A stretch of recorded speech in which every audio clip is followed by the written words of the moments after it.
สูงสุด4 มือเดี๋ยวนุ่นจะไหนนะเดี๋ยวนุ่นจะไหน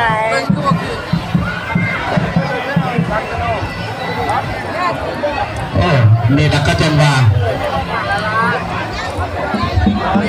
4 มืออันนู้น้องยังมาเชื่อมเนาะ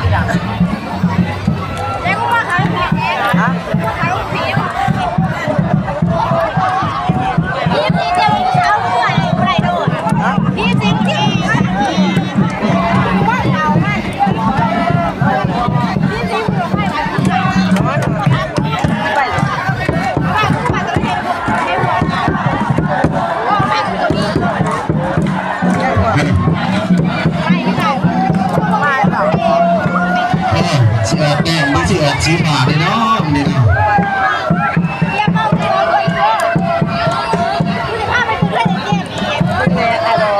โอ้ไม่ได้ให้คะแนนไม่ข้าพเจ้าเนาะขออนุญาตคะแนนออกอยู่2-1เนาะ2-1เอาเลยได้แก่นุ่นแดงพอได้แก่นั่นบ้านทิพย์เด้อเขาก็ใจได้ดัง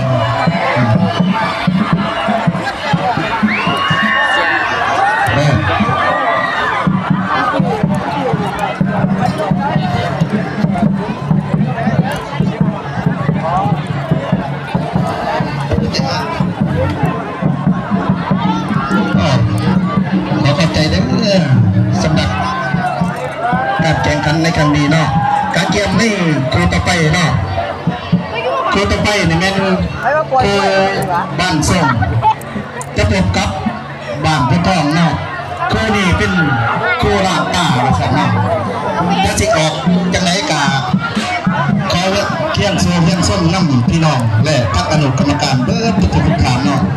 ขออนุญาตเพิ่งการนำความขึ้นเอากองเสียงเด้นักแข่งขันขึ้นสู่เวทีเนาะขออนุญาตเรียนเชิญเนาะ